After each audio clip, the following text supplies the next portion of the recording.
Welcome back to another video. I am finally back home. I just arrived about half an hour ago, and I really wanted to film this because I brought more books with me and I kind of had to take a lot out of my bookshelf. So I thought I would just film this straight away before I forget what I read this month, and yeah, I just thought I would do that now. So here we are. If you do see videos of me still back in my parents' house in the future, I'm not there anymore. I'm just filmed those before I got back. So today's video is obviously going to be our wrap-up, roundup, whatever you want to call it, of August.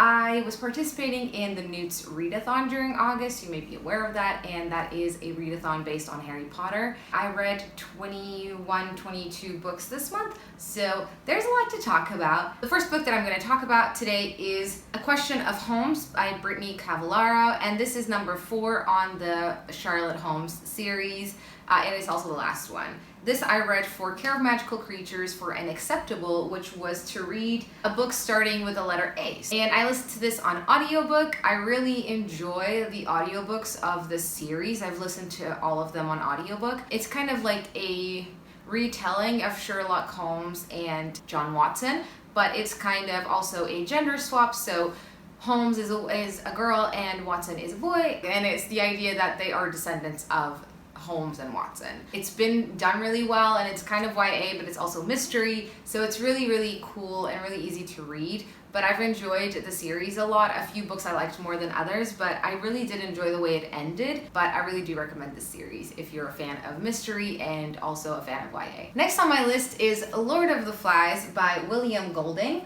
and this was for also Care of Magical Creatures, Exceeds Expectations, and this was something that had to be under 300 pages. I have read this in the past, so I read this at school, and this is actually the book that I had at school, class 10. This I annotated, as you can see, and I really had fun with that, and I had fun underlining and writing little notes to myself, which was really interesting, makes the experience a lot more in depth. Because you really have to stop and think about things if you want to write them down. And I really enjoyed this. It's a really good book. It really talks about human nature. There's a plane crash around the 50s, like late 40s, and these boys are stranded on an island, basically by themselves. All the adults have died. It's kind of what happens and what humans will turn into if there's no kind of laws and nobody making us follow rules and stuff like that. It's really interesting, and it's a really good book, and I think this is one of those that is a classic for a reason. So I definitely recommend this if you have not read this. For an outstanding in Care of Magical Creatures, we had to read a book with a bird on the cover, and I read The Hunger Games. This has a bird sort of imprinted on. I don't know if you can see it because it's very shiny foil. I love this edition. It's beautiful. Again, this was a reread. I read it a long time ago. I don't know specifically when, but a long time ago. And it's something that I always wanted to go back to, but I always put it off. And this time I was like, no, I'm gonna read it again. Again, I annotated and I underlined and stuff. I really enjoyed doing that because I found that because I already know what happens later in the series, there were things that I noticed that I wouldn't have otherwise, and I thought that was very interesting and that was fun to do. The idea behind this book, I'm sure you know, they made a very popular movie out of it, is that there's all of these districts. It's kind of dystopian. From each district, there has to be a girl and a boy who are taken to the Hunger Games, and they basically have to fight to the death. And it's about that, and about the people who get chosen and stuff like that. It's very good. Very good. If you like dystopian stuff, this is right up your street. I think I gave it 4 stars when I first read it, and this time I gave it 5 because I thought it was a lot better than I remembered. For an acceptable in charms, I had to read a book with a gorgeous cover, and I read The Believers by Zoe Heller. This has a very pretty cover, but I didn't really like it. I started annotating it. At the beginning, I was like quite excited about this, but then also, as you can see, this was a secondhand book, and the book started falling apart, and the pages just kept falling out, and I tried to tape them back in, but it was just like nothing I could do, which really annoyed me. Basically, it's about a family. The husband has like a health issue and ends up in hospital in a coma. Then they find out a load of stuff about his past, and the family all have they all have problems, to be honest, and it's a very dysfunctional family. They kind of have to navigate this new thing that happened in their lives, and it had a lot of potential because one of the kids has a problem with drugs, one of them has a problem with her husband, and she's tempted to have an affair, I guess. She has problems with her weight, and they're having trouble having children. Then the other daughter is figuring out her faith, even though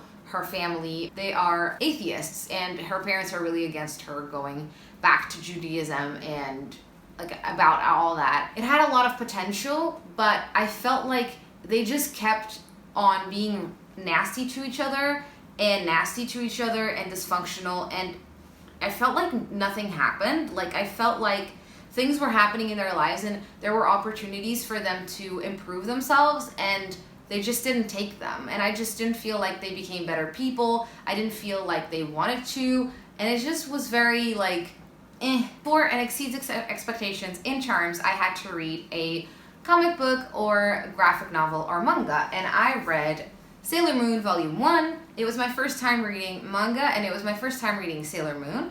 I was a fan of the show when I was a kid, but it was so nostalgic. It was very, very cute. I like that they left a lot of the original terms, even though it's translated, because they have at the end a little translation note, which I really appreciated because I'm learning Japanese, so I like that there's little things that are left behind so that you can connect to the culture better. I really enjoyed it. It was fun. It was sweet. It was it's just exactly how I remembered the show. For an acceptable in Herbology, I had to read an audiobook. I listened to The Case for Jamie, which is also by Brittany Cavallaro, also within the Charlotte Holmes series, and it's the third book, so I obviously read this one before the fourth one. Again, really enjoyed the drama, the build up, the suspense, the case. I just really enjoyed this one. This was probably the first one, and the third one were probably my favorites, and it's just a good time. I enjoyed it, had fun, there's a lot of intrigue, loved it. For an E in Charms, and exceeds expectations in Charms, I had to read a book with 350 to 390 pages, and I read The Last Child by John Hart. This is about a family. It's kind of like a thriller / murder mystery type of thing. There's basically a family whose daughter gets abducted, and then dad also goes missing, disappears, and they assume that he left them. And so it's just Johnny and his mom, who has kind of lost it a little bit, and they are in a bad situation. And then there's the policeman who has really taken the case very personally, and the fact that he never found the girl really bothers him, and it's been a year since this all happened. And another girl disappears, and then it kind of all comes back, and Johnny, basically the kid, had never really given up on finding his sister, so he kept searching on his own. And then obviously things happen, and he goes on an adventure kind of to figure it out. It was slow at the beginning because it does go back and forth between the perspective of the different characters, which was good, but also a little bit slower going. But it was really good. Once we got going and things started kind of happening and it started taking shape, I was really invested, and I really did want to know what happened. I like a good murder mystery, as you can probably tell, so I had fun with this. It was good. For an outstanding in Herbology, which is the top grade, I had to read a book with a flower on the cover, and for that I read Looking for Alaska by John Green.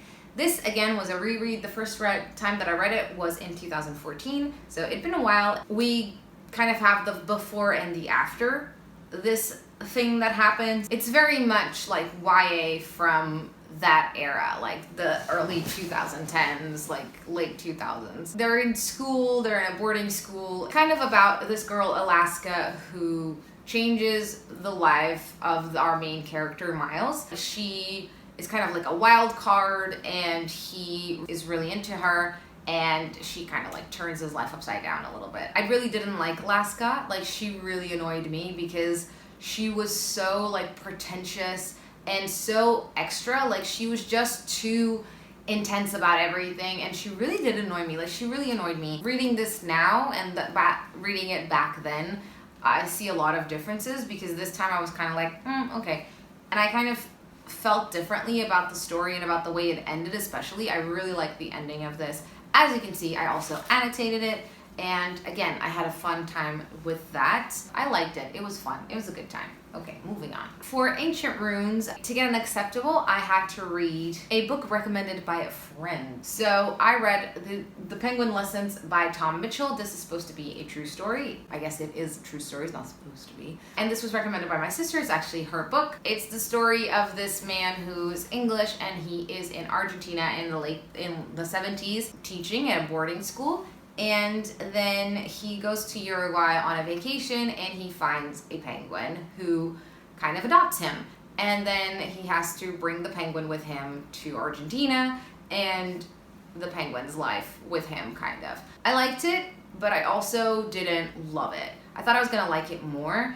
I felt like there was a lot of chapters where I was kind of like, I don't really care about your life, I just want to know about the penguin. If you've seen more of my videos, you know I'm not a fan of biographies and like kind of nonfiction, so yeah. Some parts of it I was just kind of like, okay, let's move it along. But I did really enjoy the penguin, and the scenes with the penguin were just so great. So it was kind of like on some things and good on some other things, so it was like kind of like a medium read for me. For Exceeds Expectations in Ancient Runes, I had to read a book written in past tense, and for that I read The Boy in the Striped Pajamas by John Boyne. It really moved me, and I thought it was brilliant. Like, it's a really, really good book. So if you've got a little bit of time, read it, because it's like 200 pages. It reads really, really easily. So I read this in a few hours, and it's so good. It's all told from the perspective of Bruno, who's the son of the commandant of the concentration camp, basically. He doesn't understand what the hell's going on because he's 9. So he doesn't really know what his dad does. Like, all he knows is that his dad is a officer and that he's very good at his job. And everything is written from his perspective, so it's very innocent. And so all of the violence and all of the horror is like implicit. And I feel like that makes it a lot more powerful. He meets a boy who is in the concentration camp, and they become friends because Bruno doesn't have anyone to play with in this new place that they just moved to. And it's kind of the story of that. For an acceptable in arithmancy, I had to read a book that ended on an even page. And for that, I read Late in the Day by Tessa Hadley. I listened to it on audiobook, actually, because I had a migraine and I wanted to listen to an audiobook, and so I started listening to this because this was the next thing that I wanted to read. And I wasn't really that into it, so I just kept listening to it on audiobook and doing things at the same time, because towards the end, I liked it better. I liked the last third better than the rest. Basically about this group of 4 people who have been friends for a long time, 2 couples, and one of the husbands dies suddenly, and it's kind of like how the group falls out of balance and everything that comes from that. Some of the things were kind of like, I was kind of like rolling my eyes thinking, wow, that's predictable. But then some other things were really good, and I kind of liked the ending, and I wish that I'd paid more attention at the beginning to see if I could have foreseen it. It's one of those books where not a lot of things happen, but it's it's a lot more about our minds and how our situations and the things that happen to us change our daily lives, rather than really the things that are happening to the characters, if you know what I mean. For an E in arithmancy, I had to read a standalone. I was reading this, but I did not finish. I'm sort of a little bit over halfway through. I didn't DNF this, but I think I probably will, because I'm not really enjoying it that much, and honestly, I don't really want to waste my time forcing myself to read something that I'm not enjoying.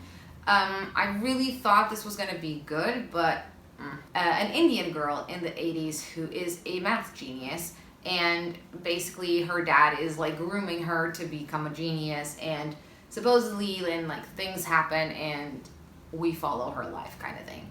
But I feel like the dynamic of her parents, both with each other and with her, was really dysfunctional. It made me a little bit uncomfortable, And also I felt like I did like her, but at the same time I was just like, why is nobody, like, why are they doing this? I don't understand. For an acceptable in astronomy, I had to read a book with the word moon on the cover, or with a moon on the cover, something with to do with a moon. So I read Sailor Moon Volume 2. I liked this a lot better than the first one. I enjoyed the first one more because of the nostalgia, and I enjoyed this one more because of the story. It goes a little bit more into their past and kind of like what made the current events kind of fall into place. So I liked that. I liked a little bit of backstory. I really, really enjoyed this. I had fun reading it, and I want to keep going with the next volumes. I just need to buy them. For an acceptable in Defense Against the Dark Arts, I had to read a book that was black under the dust jacket, and I read Room by N.E.W.T. And this is inspired in a true story of a woman who was abducted and then kept in a room for 7 years and ended up having her captor's baby, and the kid has never been outside of that room. He doesn't really understand that there is an outside world, and it's very, very messed up. I don't know how I feel about this book. Like, I thought it was hard for me to read it. And one of the reasons was because it's written from the perspective of the little boy, of the 5-year-old boy. Like, the sentence structure was, it was just hard to read because, like, it was just hard to read. And then obviously all of the cruelty, all of the things that like kind of put them in that situation are really horrid. So yeah. And then they end up getting out and being freed, and it's kind of more about the story of how they're reintroduced back into the world more than what really happened to them. And I found that that was very interesting, and I liked that part better of the story where they're trying to figure out the outside world and how their relationship is, and their relationship to these new people in their lives. Okay, for an acceptable in divination, I had to read a book with a white cover, and for that I read Agatha Christie's Dead Man's Folly, or this edition of that. Obviously this is about Mr. Poirot who figures out a murder, basically. I liked that it was a different kind of structure than what it normally is. Most Poirot novels that I've read so far have been like, he starts gathering up like clues and information, and then one day he sits everybody down and like airs out his suspicions and figures out who the murderer is right there in front of everybody. And that's not what happened here. At the time, it stumped me because I was expecting something, and then that's not what I got. But I kind of like that. It surprised me. I'm pretty sure we all know what we're getting with Agatha Christie. It's a murder mystery. It was great. For an exceeds expectations in divination, I had to read a short story, or a book of short stories.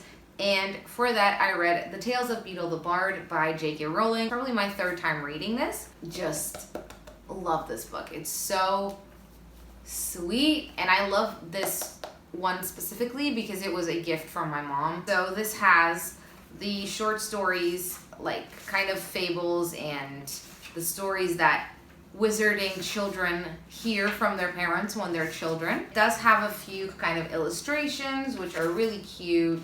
At the end of each story there is a note or a kind of little chapter where Dumbledore kind of talks about his thoughts on that story, and it's very, for somebody who's a fan of the series, it's very, very cool to kind of have that insight. For an outstanding in divination, I had to read a last purchase or a last book I borrowed from the library or something. Now, I ended up reading something on Scribd, a graphic novel, which was called Bee and Pussycat Volume 1.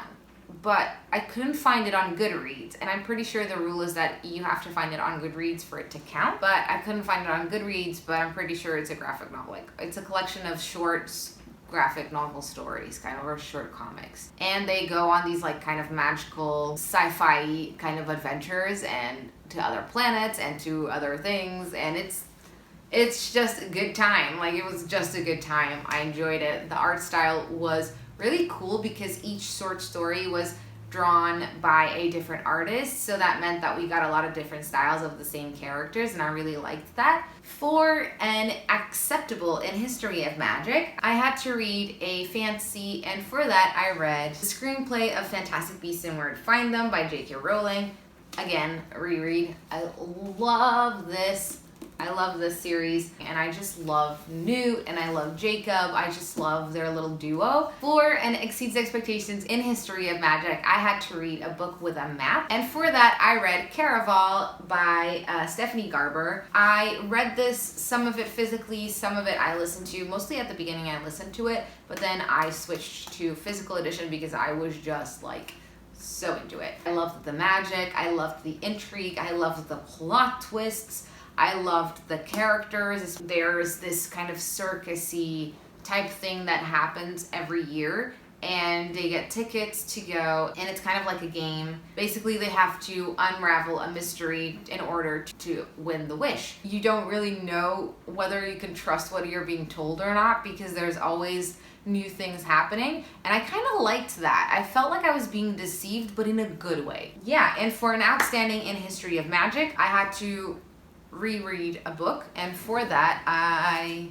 reread Crimes of Grindelwald, which is number 2 in the Fantastic Beasts new series. This is again a screenplay, beautiful freaking cover, again with the illustrations, and it's easy to read, and it's just a good time. In potions to get an acceptable, I had to read a friend's favorite book. For that, I read or reread Tuck Everlasting by Natalie Babbitt, and this is one of my friend's favorite books, and she actually sent me this copy, which was annotated by her. And every time I read it, it's the best thing ever because I feel like we're hanging out and it's great. So thanks for sending me this. And we follow Winnie. She gets kidnapped kind of by these people, and they have basically drank from this fountain. Drinking from that fountain has made them immortal, basically. They haven't died. They've been the same age for, I don't know, I don't remember, like 80 years or something like that. They tell her the story because she finds them there, and it's her property kind of. It's just like, it's very interesting about mortality. Would you live forever or not? Like, what would you choose? And kind of the exploitation of certain things. So it's very interesting to kind of explore that from the perspective of a 10-year-old. For N.E.W.T Exceeds Expectations in Potions, I had to read a book that was in the colors of my house. And for that, I was going to read Harry Potter and the Philosopher's Stone, the Hufflepuff edition. I read this edition instead. I hope that still counts. I don't know how many times I've read this. It's my first time annotating it, underlined it, and put little notes in there for myself, and I had so much fun. I love this series. I just, it's like going home. Like, I go back to this series whenever I'm feeling uninspired or I'm feeling sad, or something is not going well. I just go back here and I'm like, yes. And last but not least, for Transfiguration, to get an acceptable, I had to read a book with LGBTQA+ representation, and for that I listened to the audiobook of Simon versus the Homo Sapiens Agenda. I thought it was pretty good. I did enjoy the kind of intrigue about it. It follows the story of Simon, who is gay, but he is in the closet, and also somebody else who he has been emailing with, and they both go to the same school, but neither of them knows who the other one is, and they have this kind of relationship. It's not really dating, but like, I don't really know what it is. Simon gets kind of found out, and he is being sort of blackmailed by one of his classmates to help him with a girl, in order not to tell everyone that he's gay, and then stuff happens. So I liked it. It was good, but also some of the characters I didn't really like, and some of the kind of like side intrigue I was kind of like, whatever. So I find that YA is a little bit repetitive, so the kind of like intrigue and things that are like dramatic are different than what I consider to be dramatic and problematic, and sometimes I find that it's just a bit like, whatever, I don't really care.